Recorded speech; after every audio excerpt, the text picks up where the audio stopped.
The observation deck of the Zephyr's Gate stretched wide, its transparent hull offering an unobstructed view of the Andromeda Nexus. Marcus stood there, hands clasped behind his back, watching the swirling nebulae paint cosmic murals across the void. He didn't turn when the door hissed open behind him. He already knew who it was. "You're here again." Isabella's voice carried that same melodic resonance that marked her species, the Velkari. Their words weren't merely spoken, they were felt, vibrating through the air like living music. "I like the view," Marcus replied, his smile already forming before he even turned to face her. Isabella approached, her crystalline skin catching the starlight and refracting it into 1,000 shimmering colors. She was tall, even by human standards, with features that were almost human, but just alien enough to remind Marcus that she came from a world 20,000 light-years away.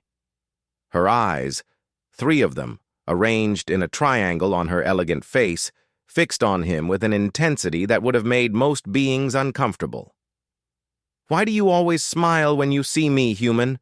she asked, tilting her head in that characteristic Velkari gesture of curiosity. Marcus's smile widened.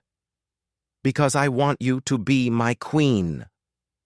The statement hung in the air between them, as improbable and audacious as a supernova in a teacup. Isabella's chromatic skin flickered through several shades of confusion. Deep violet, then silver, then a warm amber.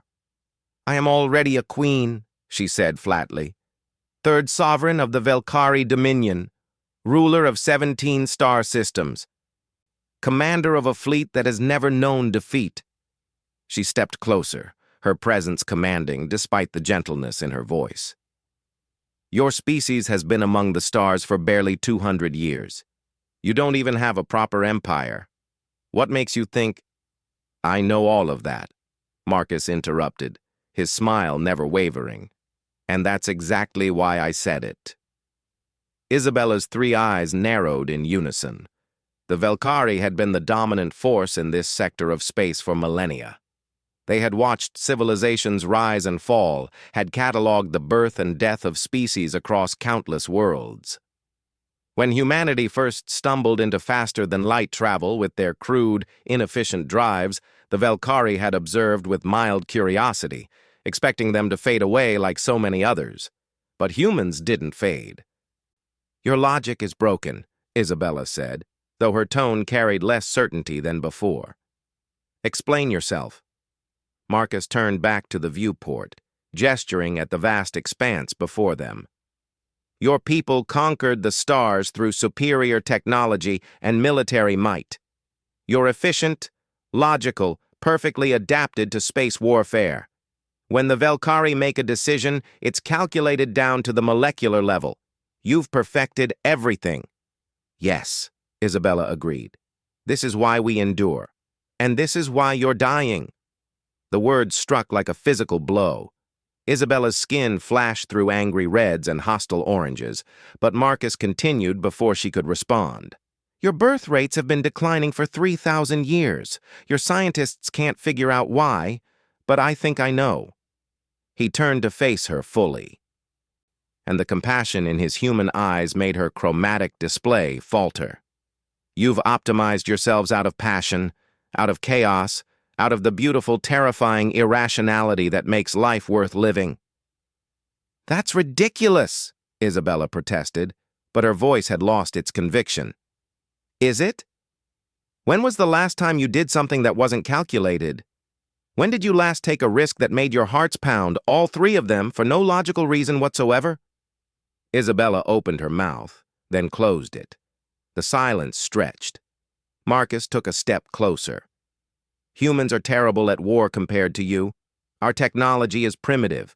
Our ships are slow. Our empire is a joke by galactic standards." His smile returned, softer now. "But we're very good at one thing. We feel. We hope. We dream impossible dreams and then chase them across the stars, not because it makes sense, but because the alternative, giving up, is unthinkable to us." This is weakness, Isabella whispered, but even she didn't sound convinced. No, Marcus said gently. It's strength, the kind your people have forgotten. He reached out slowly, giving her time to pull away. She didn't. His hand touched her crystalline cheek, warm human flesh against cool alien geometry. I smile because every time I see you, I see someone magnificent who's forgotten how to be reckless. And I want to remind you. Isabella's skin cycled through colors faster than Marcus could track: confusion, fear, anger, and something else. Something that might have been hope. Be my queen, Marcus said again. Not because humans need you.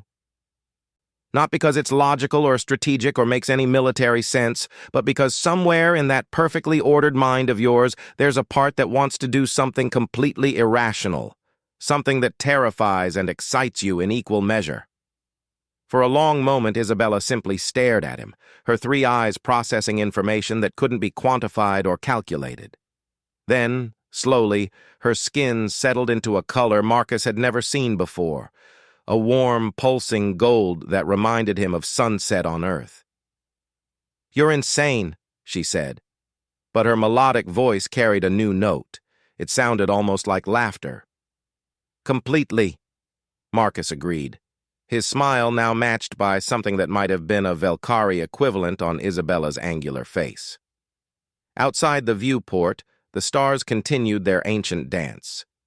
And somewhere in that vast cosmic ballet, the future of two species hung in the balance, not determined by logic or military might, but by something far more human: the courage to feel.